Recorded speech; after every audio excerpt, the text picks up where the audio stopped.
This is Wednesday, June 1st, 2022. I'm Diane Barrett. I'm here with Miry Whitehill. Hi, Diane. It's nice to see you today. Good to see you. I look forward to it.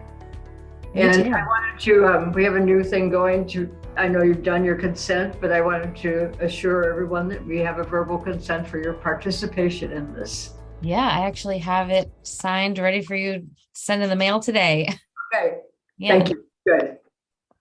Anyway, so as you know, this is about lesbians and their careers and how you got there. And you have a very expansive career opportunity in front of you. I can see that. And I was so excited to see you on television. Okay, your turn. All right. Yeah. So are you from California originally? I'm not. I'm from Maryland. From I'm Maryland, born okay. and raised in Potomac, Maryland. Mhm. And then I attended college there, University of Maryland in College Park. Mhm. And I studied marketing, and I was very excited to get my first job in marketing at a tech company in Israel. And Wow. Huh. so I spent the first 17 years of my life, or 17, 18 years of my life, really in the same place, Potomac, Maryland. And then, going to a local school, and then got to move with my dog, Leroy, to Israel Mhm. for this job. And that was quite an adventure for That's me. right. Yeah. Why did you choose that, or did they choose you? Honestly, it was just kind of the luck of the draw that I was looking for a job, and I didn't limit myself by any kind of geography. I just said, I'm going to take a cool job Mhm. somewhere. And, I wanted to leave Maryland. I wanted to see the world. And so it was somebody through that I knew through the synagogue that my parents attended. Mhm. He went to college with someone who started this tech company in Israel, an Israeli person. Uh-huh. And he knew that that person was looking for a American marketing person who could basically help them to market their products to the US. Okay, now, Yeah. considering now we're tracing for people that are going to be looking at this collection, how did you train in college in marketing? And then what drew you to it? That is what I went to school for. And That was specific then. yeah, it was specific. I started college knowing that I was going to major in marketing.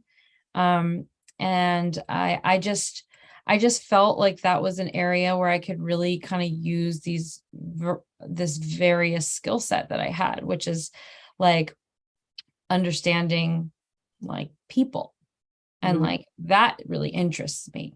Um, just I really feel like alive when I am uh, experiencing something in a new environment with new people. That is like really uplifting for me. And marketing is kind of the science of that. And Mhm. then they, it's applied in a very business kind of capitalist way. And like, I studied, I had to, learn finance and accounting and all these different areas of business. But really, like, what drives me is like, what makes people tick? What interests people? How do we kind of understand how someone makes decisions? Mhm. Do you have siblings? I do. I have two older brothers and a younger sister, and all of my siblings have partners. They are all married and they all have kids as well. So I have nieces and nephews. I am like Good. really lucky. I have two of my own children as I well. know So that. That's great. yeah. So, and your parents, did they encourage you in your marketing?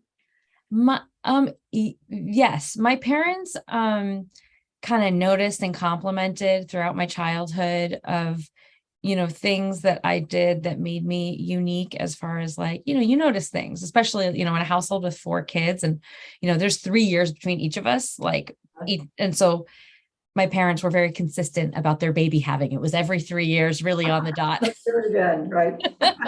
So, That works, right?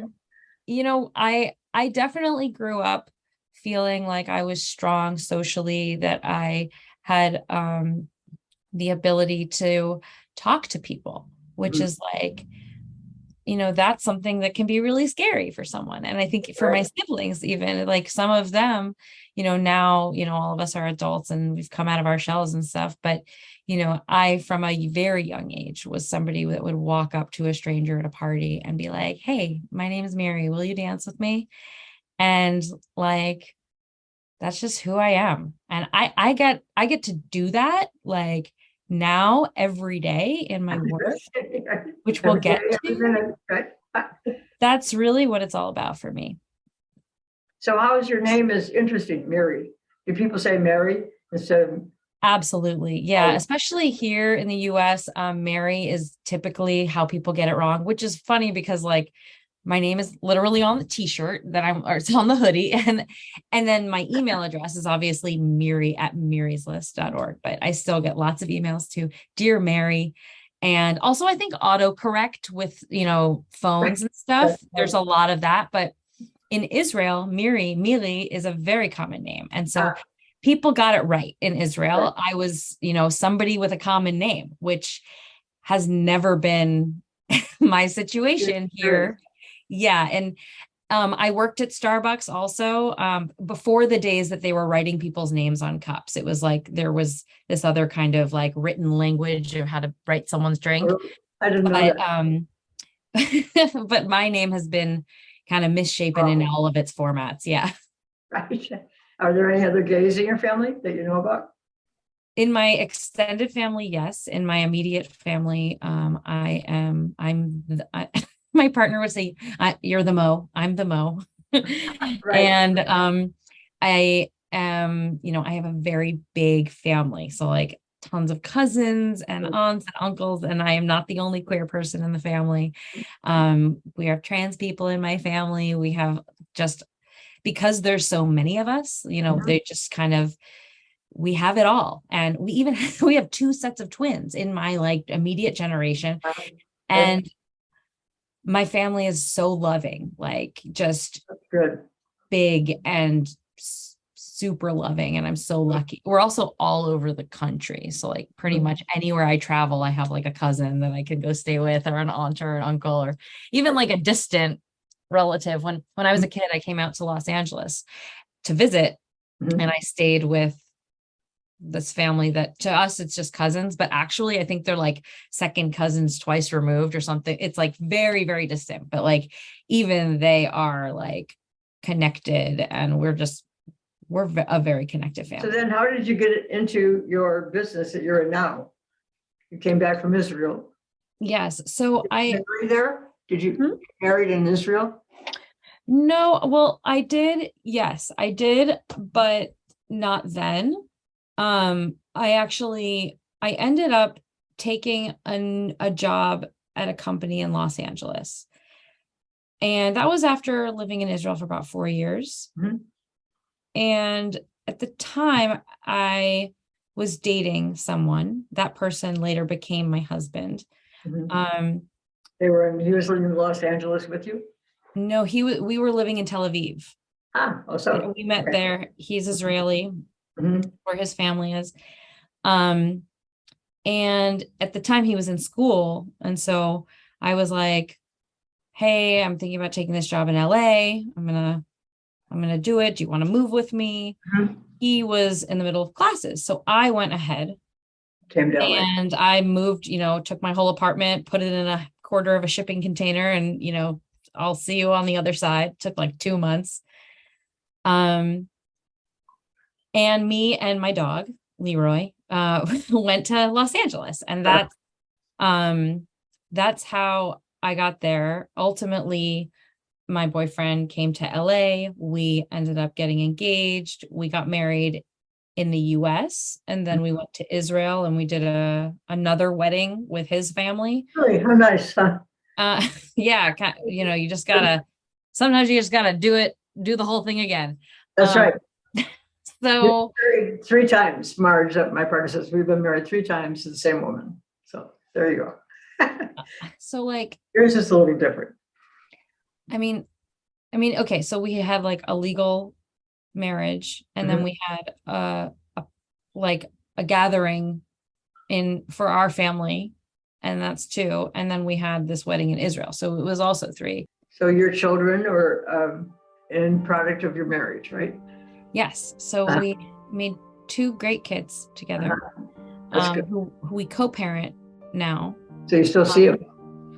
Yeah, we co-parent. Now my kids have 2 homes, and both of those homes are, led by people who are happy.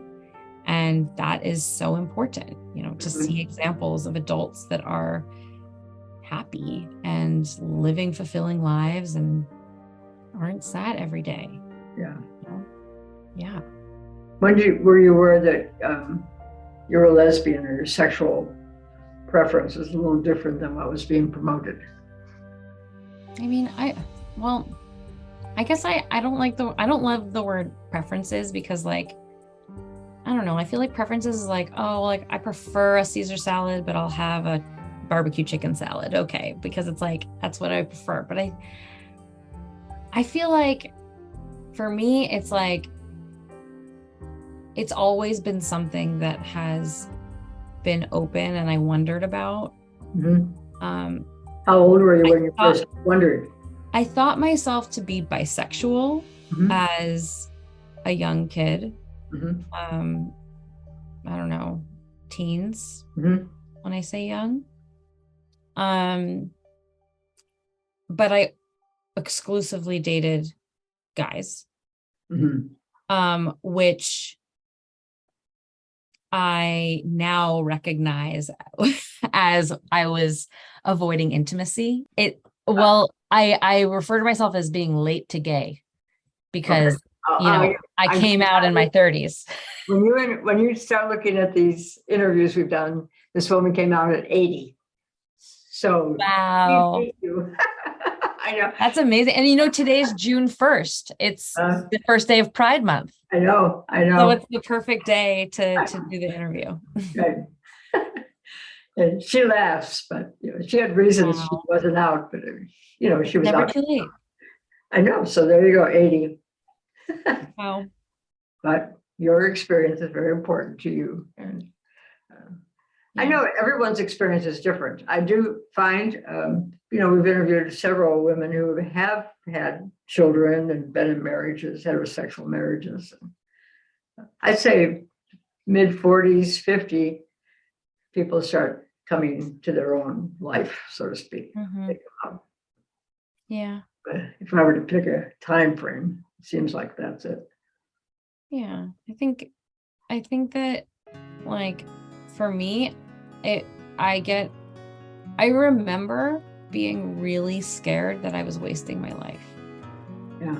Like that was like the scariest feeling. And it was like harder than like a lot of things that maybe seem like they would have been harder. But like, I just kind of like would walk around my day and like just see these opportunities for like joy and good memories and like all these lost opportunities, like, because things that were even supposed to be good, like a birthday or like a date night, like it wasn't that it wasn't good, it was like it was bad, like and then it created this pile of bad memories that was really inescapable. Like the years between when I recognized that I was done trying to fix things that I couldn't fix in my marriage. And then when I ultimately came out, like that was a huge transformative time for me of recognizing like who I am, what I like, who you like, what I look for, what excites me, what like drives me. And like my work at Miry's List, that it actually, to your original question, how did that begin? Like I was on maternity leave with my second kid. So I had a newborn and a 2.5-year-old. I was a single mom who was living with her husband who did nothing. And then a friend of mine, her name is Suzanne. My sister's name. It's your sister's name. Suzanne, also a single mom. She had met a family who had just moved to LA as refugees from Syria. She met them through her church. She noticed that they had a 5-month-old baby who was just about the same age as my youngest. And so she called me and she asked me if I had extra baby supplies to give to this baby from Syria. And it was like nothing more than, do you have any? It was such an easy thing that she asked me, which is how I got involved. Because of course, like I had so much stuff for babies. I was like, of course I can give a present to this baby from Syria. Like this was in 2016. So at that time, like it was the height of the Syrian refugee crisis. Like the Syrian civil war like started in 2012. And so by that time, families were coming in, like hundreds of families were resettling in the US from Syria at that point. I didn't know any of that. All I knew was that things were really hard for Syrian people. So when my friend was like, hey, these people just fled war, can you give them like a box of diapers? I was just like, of course. And then once I met them, I was just. So were you still married to your husband at that time? We were still married. I was still working. I want to tell you about this moment when I was sitting with the first Miry's List family, that Syrian family. We were sitting on the floor. It was the first visit. Like it was so awkward. They only spoke Arabic. I only spoke English. We were like having this picnic. There was a bowl with some fruit in it. We were eating Cheerios. And for me, it was like an adventure because like I spent my day around a newborn and a toddler. So like people who aren't like giving me feedback, they're not engaged in conversation with me. So I didn't like travel a lot or stay at hotels, but I was like in this new person's home. And so in a way I was like in another world with them. Even though it was awkward, it was exhilarating. And just trying to make sense of like all of this new information that I was getting just from being in their space. And then at one point I look up and I just see dad and mom looking at each other. And the kids are kind of like jumping all over them. And I'm just like seeing this total moment of like simple family love. This happens, right? It can happen. I was just like, they're just a mom and a dad who love each other and are taking care of their kids. And we were sitting on the floor in their empty apartment. They had just arrived from Syria. We didn't speak the same language.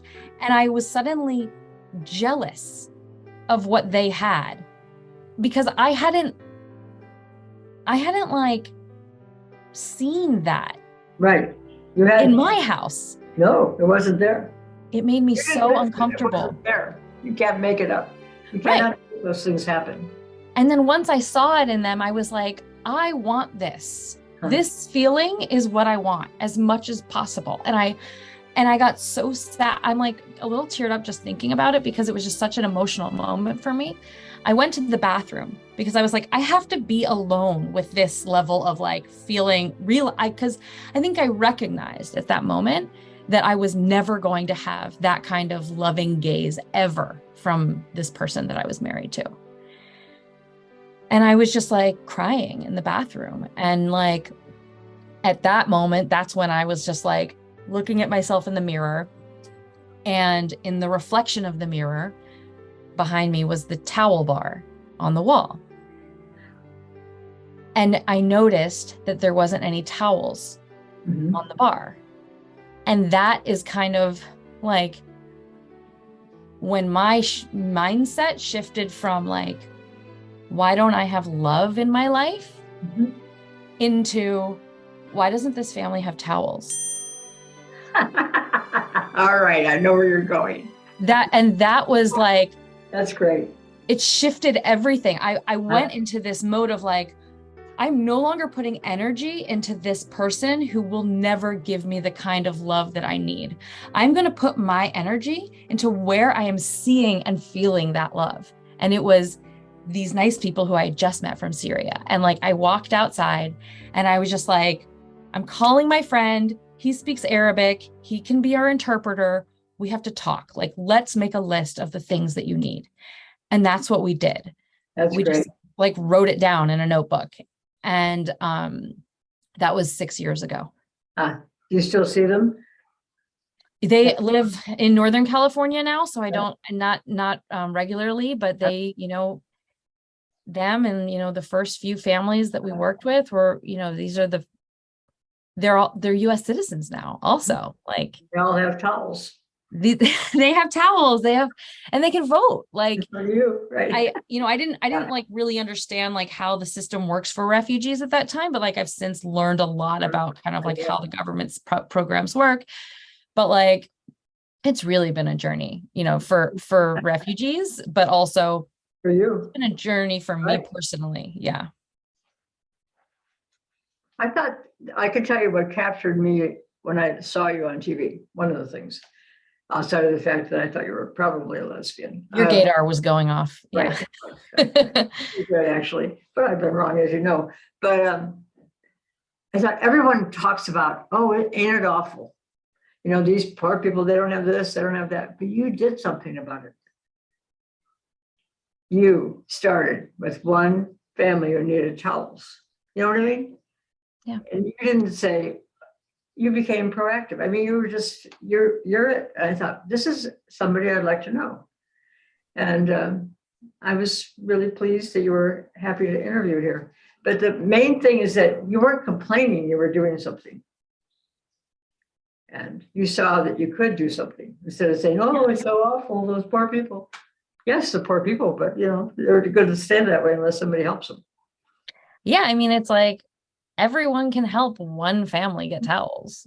That's right. That's like, towels, you know, and then it's like that, but like multiply it by like other things, Mhm. you know, all the other rooms in the house. So we look at the bathroom, the living room, the bedroom, we look at the backpack, what's in the backpack. We look at what, you know, mom and dad need to learn English, what kind of devices they need so they can find jobs, you know, but the basics are the same. It's like asking someone, what do you need? Right. So how did you expand from the towel opportunity? After that incident that you stopped your marriage?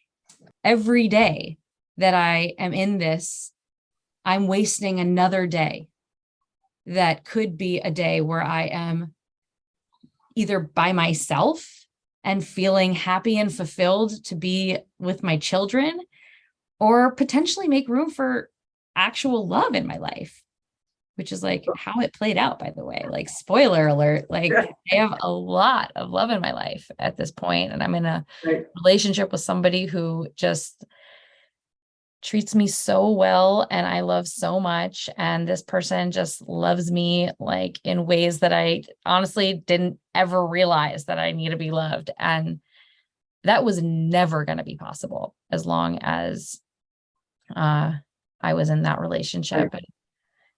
And you know, that was the journey. How long after you left your marriage did you meet her? I had never dated another woman until I met SJ. And Really? I was just like, whoa, huh? It was really, it was just kind of a transformative moment, just like seeing SJ for the first time. Like, we were at a party in a backyard full of people, and like I didn't see anyone except SJ. No, And, wonderful. but I had slept with women. Mhm. I had never dated a woman. I see. I had only dated men. Mhm. And yeah, I think I at this time understand that to be part of like some intimacy avoidance. You were already working with families? Yes. Okay. Yeah. And you know, what was tricky for me to have these like two really big important things happening in my life at the same time, which is like my own family transformation, and then also supporting the transformation for a lot of other families, Right. like, and growing a nonprofit. So like, I felt somewhat like I had to kind of keep things separate in my life. And I remember being very worried when things started getting closer and closer and closer, when I realized like, okay, this isn't just about I'm getting a divorce and that's one shift of my family, but also like in coming out, like I didn't think twice about coming out to my parents. Like I just announced it at Shabbat dinner and I was like, listen, everyone, listen up. Yeah, I'm homosexual. That was just not a problem. Like I didn't think twice. But then when I realized that I was going to be coming out to my team at work, and I was like, oh my God, what if they don't accept me? What if they think that I'm like doing a fad? What if they don't take me seriously anymore? What if they judge me? Like all of those, because all the people that I work with at Miry's List are people who I have met since that first day when I met that first family. Most of them on our team, there's, by the way, 18 people that work at Miry's List now. Good for you. Thank you. More than half of the people that work at Miry's List are people who have lived experience coming to this country as refugees with their families. So like we have like, I think 14 spoken languages on staff at Miry's List. That's like fun. It's a very, very big cross section of society. I'm like, culturally, is this going to be a problem? All these fears didn't trickle up for my family, totally trickled up. And I tested it. I was just like, I'm going to find out. I'm going to find out without putting myself on the line. I'm going to find out. So I started asking when I was visiting resettling families. I would say, hey, just out of curiosity, how do people in Afghanistan feel about gay people? How do they feel? How do LGBTQ people fare in your country? I started asking, not about myself, about in general. How would someone feel about, coming to the US and befriending someone who's gay? Would that be a problem? And then how did they answer that? Well, it was always, first of all, it depends on the person, because like, that's always the answer. Like, how does an American person feel about gay people? Like, it totally depends on who you ask, where they live, But I realized that the people who I was asking, what they were saying is like, that wouldn't be a problem for me. Right. Of course, that wouldn't be a problem. I know a gay person. Right. Yeah, in my country, I'm talking to you. Yeah. So I need help. So like, once I kind of like built up that kind of like kind of evidence that I needed for myself, that this wasn't going to be something that would take a total wrecking ball to the work culture at Miry's List, I just called up my colleagues, and one by one, I was just like, I need to talk to you about something, and this is important to me, and I just want you to know. And one by one, all of my team members, if they, we come from like all over the world, just reinforce the same message. You deserve love in your life more than anyone we know. You deserve love in your life. And I was just like, I felt so free. Yes. Yeah. Yeah. Good. Yeah. And now you have it. And I have it. And and I know we've like talked a lot about like, the hard part, and maybe that's like maybe that's the point. Maybe that's why we do the interview, to kind of get to the hard parts. But no, I think more than that, you're getting to the process. So this is your process for your teaching process for other people, that it can hook onto and say, wow, I can relate to that. That kind of I hadn't like thought about it like that, but so this is more about the process. Like, no, you take it however you want it, but I mean, yeah, yes, there's no wrong in this. You know what I mean? It's you, right? So how is your work evolving now? Your work in terms of your career? Yeah, well, Miry's List is a nonprofit, full-fledged nonprofit organization now. We have a board. How long were you into it before you decided to go that direction? Well, for the first year, it was just like me and my friends helping a bunch of families.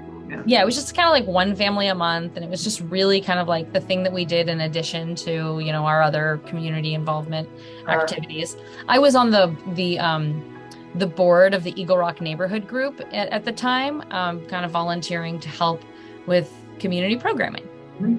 So, and community engagement. So for me, it was like a really nice supplement to that. And like, I needed a lot because I was taking care of my kids. And outside of that, I didn't have like a lot. I never went back to my job in advertising because once I met that family, I was like, what's going on here? Like, how many more families don't have towels? How many more families need mattresses for their cribs?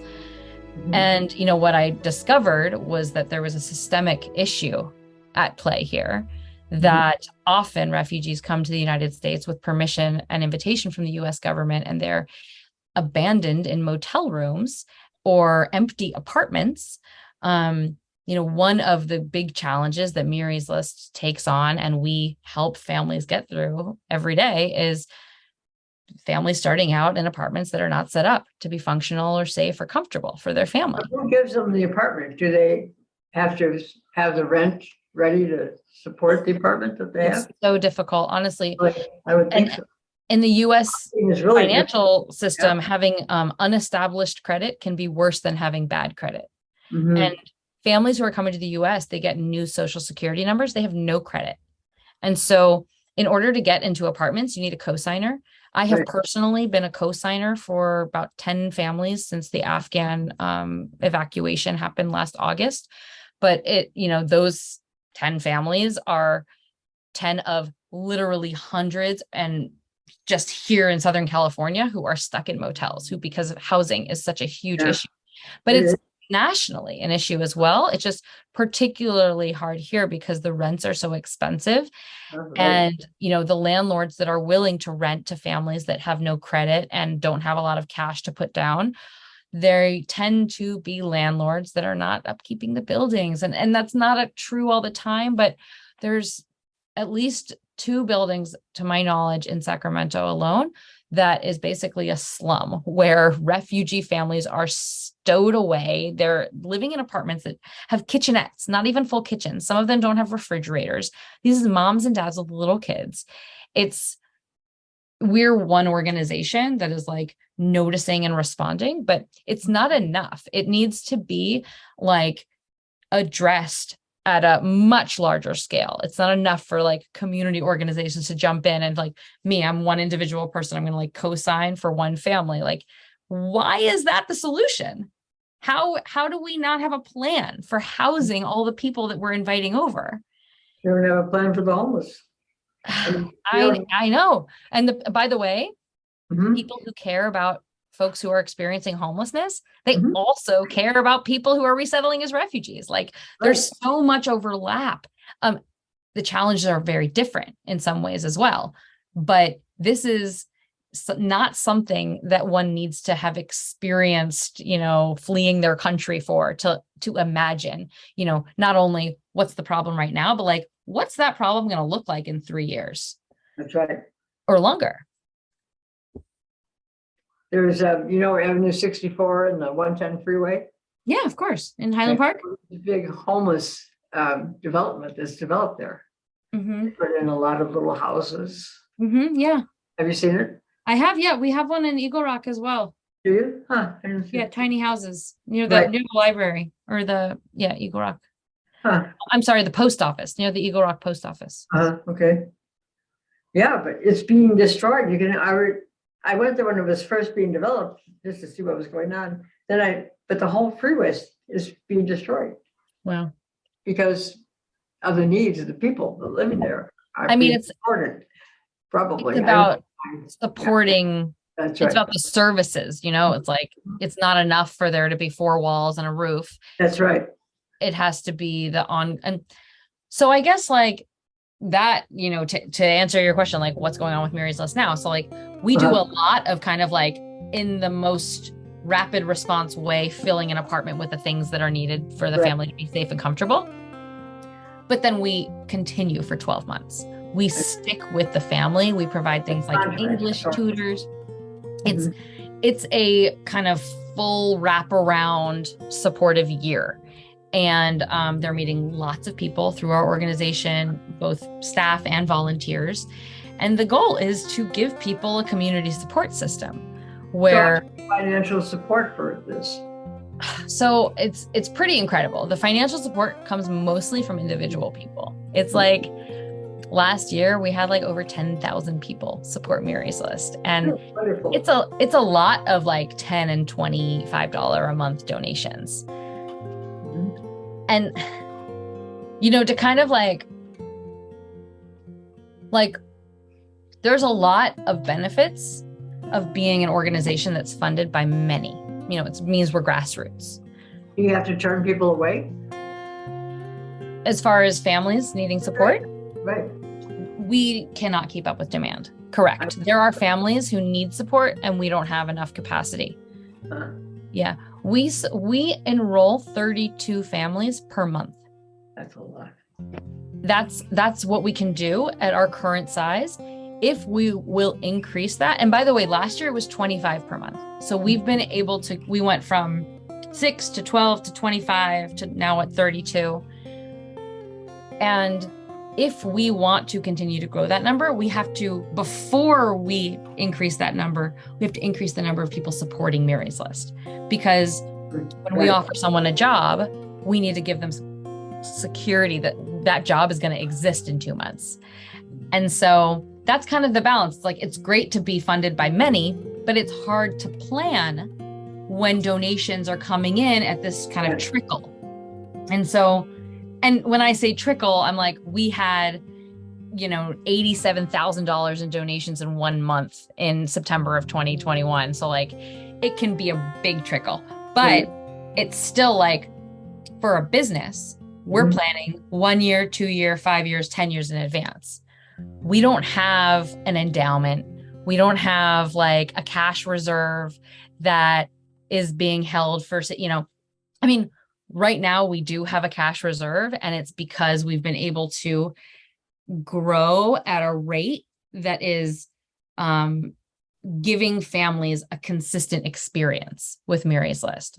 Because sure, we could enroll 50 or 100 families this month. Would they have a good experience? No, they wouldn't. They would not hear from their, you know, family advocate, because there would be too, like, we would just decrease that overall experience. And we don't want to do that. We want it to be like. So are you national? We are national. Yeah. We work with families now in 22 states. So do you travel a lot? I almost never travel. Right. I mostly don't travel because I can't afford it, but my partner and I regularly travel. We go on dates. We'll go to like a bar in our neighborhood and we'll say that we're going to Paris, and we'll just pretend we're in Paris, and we'll just travel in our minds. But I know, one day, what's going on in Michigan, for example. we actually went to Michigan together. There you go. And that was like right before COVID. We went on a trip to Heartland, Michigan together. And went to an apple orchard, and it was lovely and had a great time. I miss travel so much. And your project also, she's part of your business. She's part of your business. The best volunteer. I kind of joke and I say that SJ is the director of workshop operations because basically anytime SJ has time, like extra time, she'll come over and be like, all right, what do you need? And it'll be like, oh, we need to like haul these boxes, or we need to pack these boxes, or we need to organize these supplies. And she's just up for anything. SJ actually worked at Trader Joe's while in school. And so is like an expert with like a box cutter and organizing. So how to do it. A lot of, yeah. Right. So how do you support yourself? Do you get a salary for having this be a nonprofit?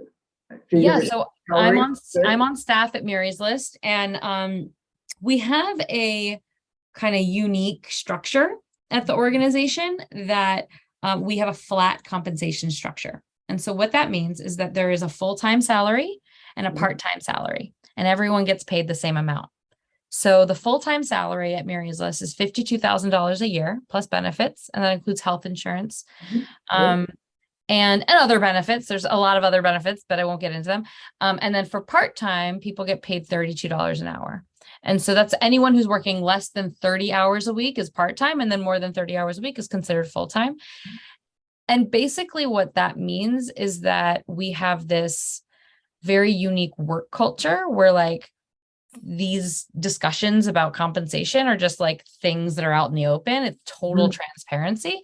And it is unlike any company that I've ever worked at before. Sounds good. Yeah. So where do you see it going? Where are you going with this? With Mary's List? Or your life. Let's try. It doesn't have to, you are more than Mary's List. Right? Okay. Well, I want to write more. Since I was a kid, I always dreamed of being a writer. And this year I wrote my first book. I published my first book. Okay. Yes, it's right here. Okay, let's see it. It's this. Okay. I like that. It's great cover. It's a picture book.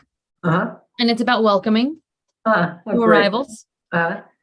It's basically a tool for kids and parents or families to talk about why it's important to welcome newcomers. And then we have a lot of language in there, like how to say hello and welcome in like Arabic and Farsi and French and Ukrainian. And that's fun. Good for you. It's definitely like something I'm real passionate about. So that's kind of where I started, but I've written a couple more books, also picture books, and I'm working on a memoir.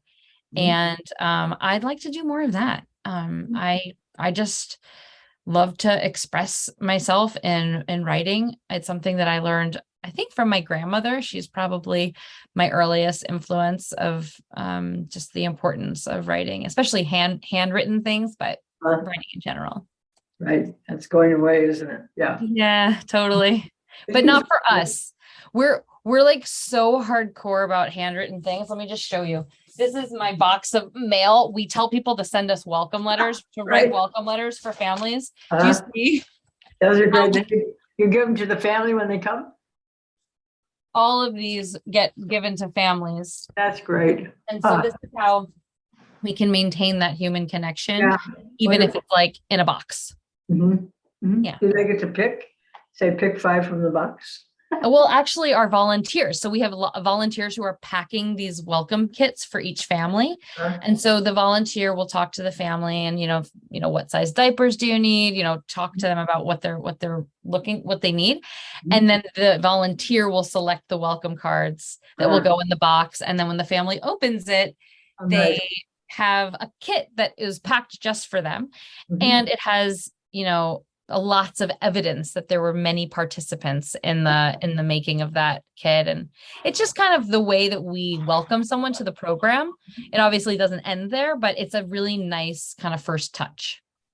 How do you know that the person in Oregon or something is maintaining your same direction? Well, because all of the welcome kits are packed from our welcome workshop, which is in my backyard. I see. Okay. Yeah, and there's a member of our staff who oversees the workshop, and I can actually take you on a tour if you'd like. I can show you the whole thing. Right. I did see it, I think, when I was looking for you, I think. Yeah. Oh, when you stop by before the Mother's Day thing, right? I was trying to find out. So you got a glimpse there, and yeah, it's having it at my house means that I can do it in addition to parenting 2 small children. Marriage, right. Yeah. So did you get married? Are you married again? Not yet. Right. And I do want to marry my partner, SJ. So I'm excited for the future. Yeah. So when are you going to do it? I don't know yet, but I do. I think I want to be proposed to. I see. Does she know this? Yes, I told her. And SJ is at a very transformative time in her life as well. She is a new OT. She has a doctorate in occupational therapy and has recently started working as an OT. And so starting this totally new work, and just I know that feeling financially stable is a big deal for SJ as well. So We just love being together. We spend time together every single day. My kids just love being with SJ. And so I know that that is in our future. So what's your favorite fairy tale?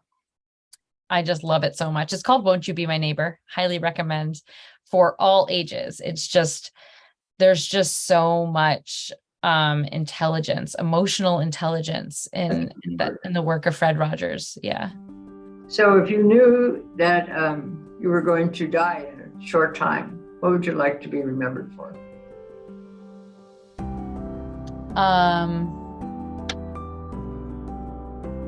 I would like to be remembered for being a caring person to the people in my life.